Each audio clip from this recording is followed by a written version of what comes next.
प्रभु यीशु मसीह के नाम में कल तक प्रोग्राम में आपसे मिलकर बड़ी खुशी हो रही है। एक वचन से मैं बताना चाहता हूँ, तुम लड़ाइयों और लड़ाइयों की चर्चा सुनोगे तो घबरा न जाना, क्योंकि इनका होना अवश्य है। इस तरह से प्रभु ने कहा है। इसे शुरू में ही क्यों कह दिया, अगर पूछे तो इस कल तक प्रोग्राम के अंत में आप इसे समझ पाएंगे। तो आइए कल तक में चलते हैं।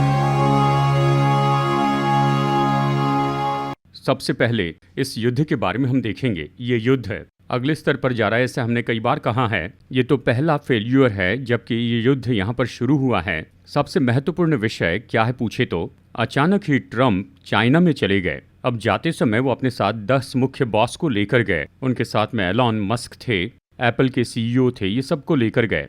ये ऐसा क्यों किया पूछे तो इस युद्ध को वो एक अलग एंगल में ले जाना चाहते हैं, क्योंकि इस युद्ध में ईरान चाइना को सपोर्ट कर रहा है, चाइना ईरान को सपोर्ट कर रहा है, और सारे जो पैसों की लेन देन है युआन यानी चाइना की करेंसी में हो रही हैं। इसे हमने पहले भी देखा है।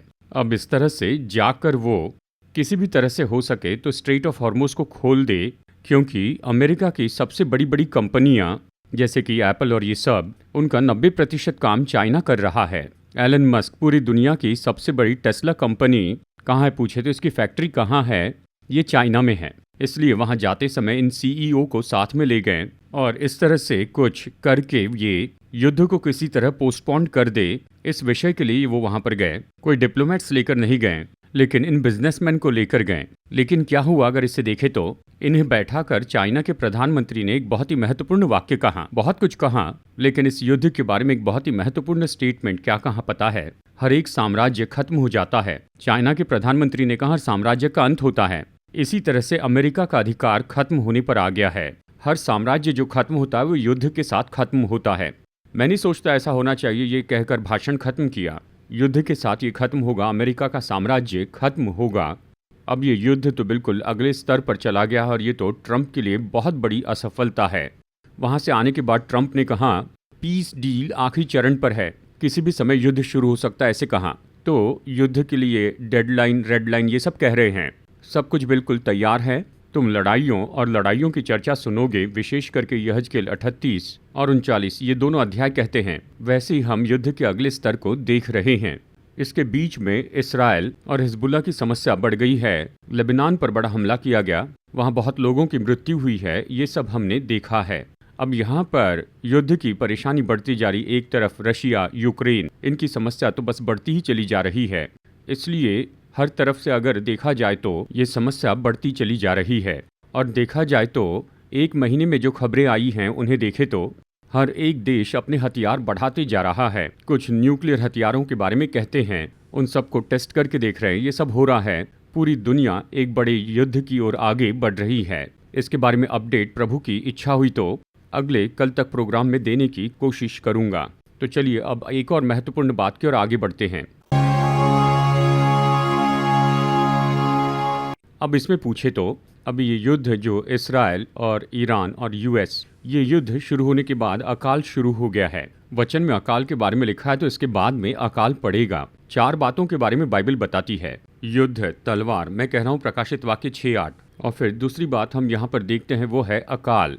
और फिर उसके बाद में है मरी, और फिर अंत में वन पशुओं द्वारा मार दिए जाएंगे। 4 पशुओं के बारे में बताया है। अब यहाँ पर ध्यान से देखिए, हम युद्ध के बारे में कह रहे हैं। युद्ध के परिणाम के रूप में शुरू हो जाता है अकाल, बहुत बड़ा अकाल। ये क्यों होता है पूछे तो अब ये कच्चा तेल नहीं आ रहा है। ज़्यादातर तेल तो वहाँ पर स्ट्रेट ऑफ हॉर्मुज में रुक गया है। इसके कारण लगभग हर एक देश बहुत ही बड़ी मुसीबत में फंस गया है।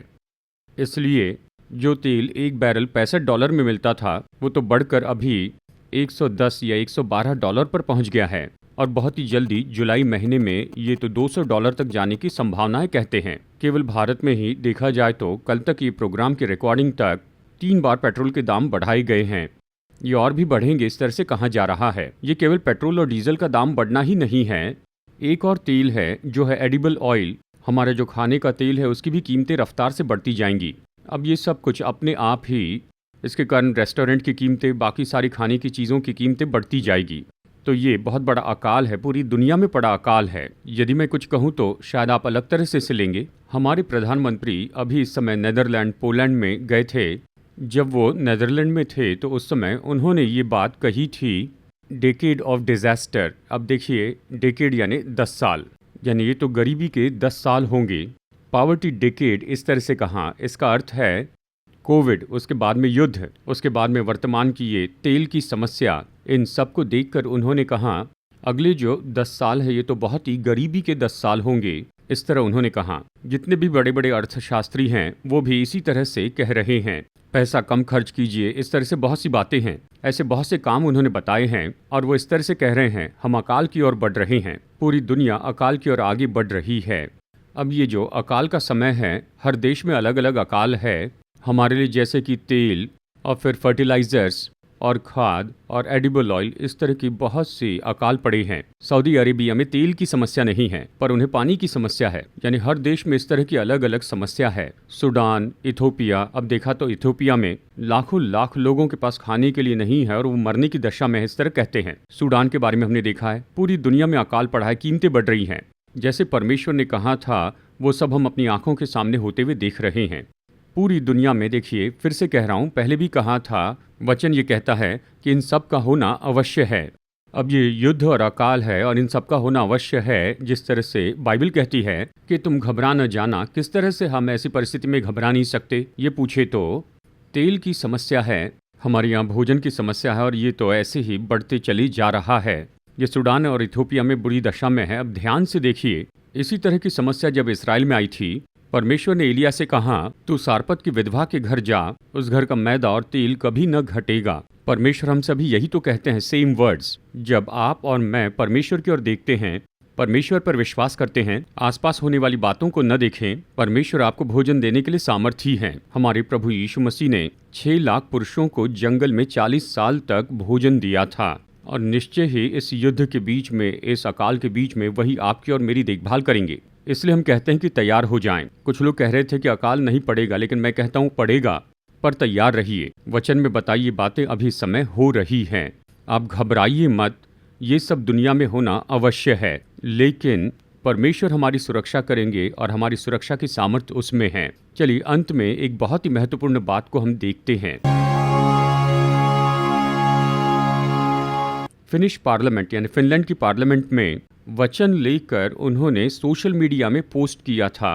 रोमियो अध्याय 1 वचन 21 से 24 तक पोस्ट करने के कारण उन्हें दंडित किया गया। क्यों पूछे तो इस वचन में लिखा है, मन की अभिलाषाओं के लिए जीने के लिए छोड़ दिया। यहाँ पर समलैंगिक विवाह के बारे में बताया है। उन्होंने इस वचन को वहाँ पर रखा, खुद के विचार नहीं बताए, केवल वचन वहाँ पर पोस्ट किया। उन्होंने अपने विचार नहीं बताए, लेकिन केवल वचन रखा। तो ये वचन क्यों रखा है पूछा, ये हमारे कानून के खिलाफ है। इस तरह से कहा फिनिश गवर्नमेंट, फिनलैंड की गवर्नमेंट ने कहा कि ये तो बिल्कुल खिलाफ है। तो अभी अंतिम समय में वचन का अकाल पड़ा है, ये तो निश्चय हो रहा है। और अंत में देखा जाए तो ट्रंप ने एक बड़ा काम किया है। अक्सर ट्रंप के बारे में कहते हुए उनके काम एंटीक्राइस्ट के जैसे है, इस तरह से हम कहते हैं। एक एक करके जो हम बातें जोड़ रहे हैं, उसमें जोड़ने वाली एक और बात क्या है, पहले हमने देखा कि नोट पर उन्होंने अपनी तस्वीर लगाई और फिर अपना पासपोर्ट लेकर आए और फिर अपना पीतल का पुतला बनाया और शांति लाने की कोशिश की, बोर्ड ऑफ पीस शुरू किया। ऐसे बहुत कुछ किया है। अभी हाल ही में उन्होंने क्या कहा, ये पूछे तो इस्राएल जाकर मैं वहाँ खुद को राजा घोषित करूँगा। इस तरह से यानी राष्ट्रपति का कार्यकाल खत्म होने के बाद इस्राएल के 99% लोग मुझे समर्थन करते हैं, वहाँ पर जाकर मैं प्रधानमंत्री के इलेक्शन में खड़ा रहूँगा। एंटी क्राइस्ट भी ऐसे ही करने वाला है, पूरी दुनिया को हथिया लेगा और आखिर में यरूशलेम में चला जाएगा। वहाँ वो खुद को परमेश्वर के रूप में दर्शाएगा। पहले उसने अपना पीतल का पुतला बनाया है, अब वो कह रहे हैं कि मैं इस्राएल में जाऊँगा। क्या ये होगा, क्या इसकी संभावना है, हमें ये पता नहीं, लेकिन इस्राएल में जाने के लिए वहाँ पर उस देश की नागरिकता लेनी पड़ती है। ऐसी बहुत सी बातें हैं, लेकिन इन्हें ये आशा है। वो कहते हैं कि मैं इस्राएल में जाऊँगा और उनका प्रधानमंत्री बनूंगा, ये कहते हैं। तो इस तरह से एंटी क्राइस्ट के ये बहुत सारे गुण हम इनमें देख सकते हैं। फिर से कह रहा हूँ, ट्रंप एंटी क्राइस्ट नहीं है, वो तो यूरोप देश से आएगा। लेकिन अब ये सारी बातें हमारी आंखों के सामने हो रही हैं। प्रभु की इच्छा हुई और उसके आगमन में देरी हुई तो एक और कल तक प्रोग्राम में आपसे मिलेंगे। God bless you.